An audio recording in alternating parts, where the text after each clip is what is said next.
Rekam jejak sejarah bahwa dunia paleoantropologi gempar setelah Mary Eugene Francois Thomas Dubois pada tahun 1891 menemukan fosil kerangka manusia purba yang diberi nama Pithecanthropus erectus di Lembah Bengawan Solo di Desa Kawu, Kecamatan Kedunggalar, Kabupaten Ngawi, yang merupakan fosil hominid pertama yang ditemukan di luar Afrika maupun Eropa. Spesimen manusia Jawa purba pertama ini merupakan tonggak sejarah yang amat penting bagi Indonesia, khususnya bagi ilmu pengetahuan terutama Kabupaten Ngawi. Tonggak sejarah ini ditandai dengan didirikannya tugu berisi gambar anak panah dengan arah timur laut yang bertuliskan PE 175M.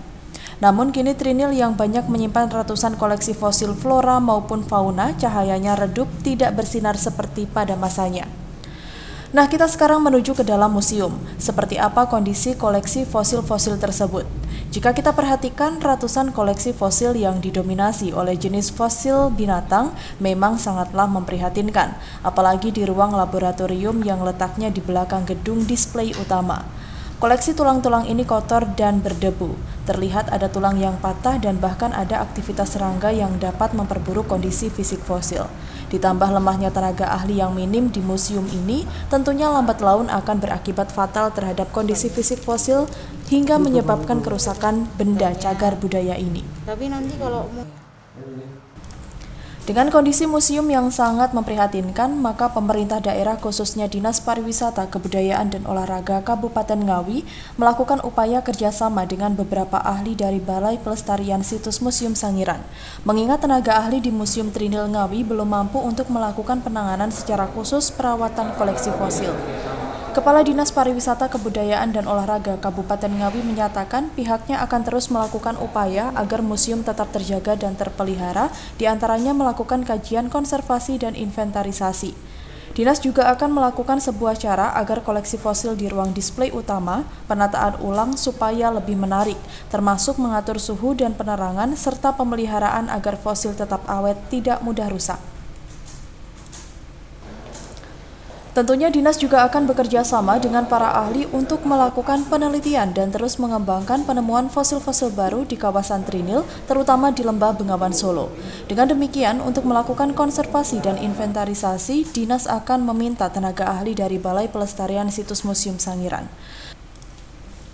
Kepala Dinas Pariwisata, Kebudayaan dan Olahraga Kabupaten Ngawi juga menambahkan dalam melakukan pemeliharaan koleksi fosil yang ada di museum memang sangat terkait dengan infrastruktur, terutama dari segi keamanan museum, di mana gedung atau ruang display terus dan perlu adanya perbaikan. Di samping itu, pagar museum juga harus dibuat agar koleksi fosil tetap aman dan tidak hilang. Rudi juga menambahkan, sumber daya manusia yang ada di Museum Trinil selama ini belum ada tenaga khusus yang menangani perawatan dan pemeliharaan dan masih tergantung pada para ahli yang ada di Museum Sangiran. Ada beberapa hal yang patut kita perhatikan bersama, bahwa pembangunan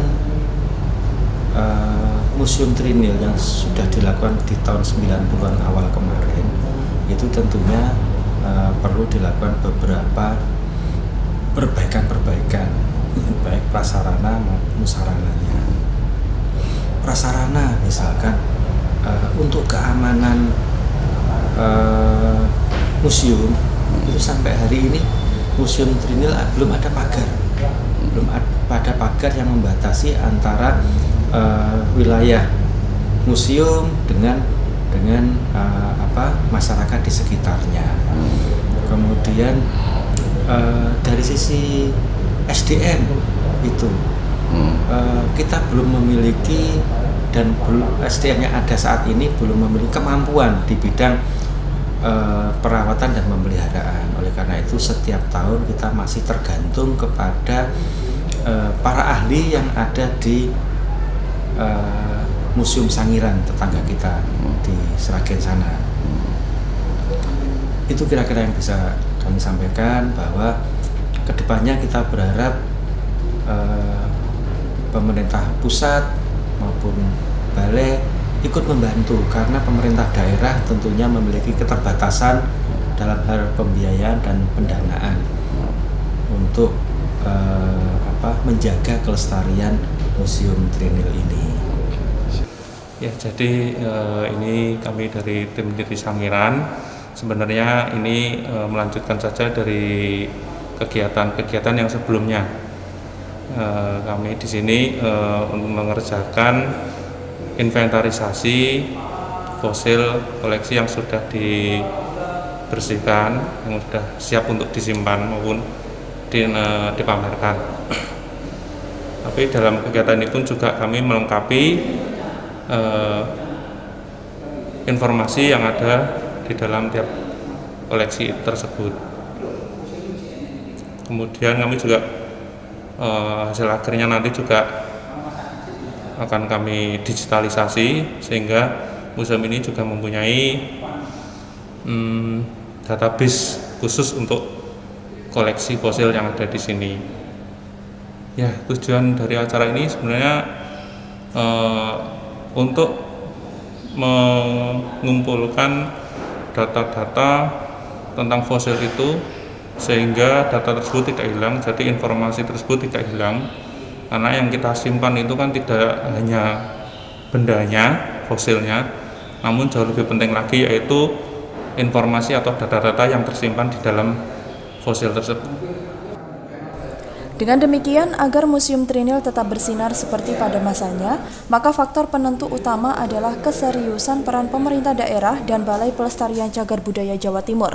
Mengingat Museum Trinil ini perlu adanya sarana pendukung, infrastruktur yang memadai, dan SDM yang handal untuk menjaga koleksi benda cagar budaya agar tidak rusak dan hilang. Dari Ngawi, Tim Liputan Garda TV.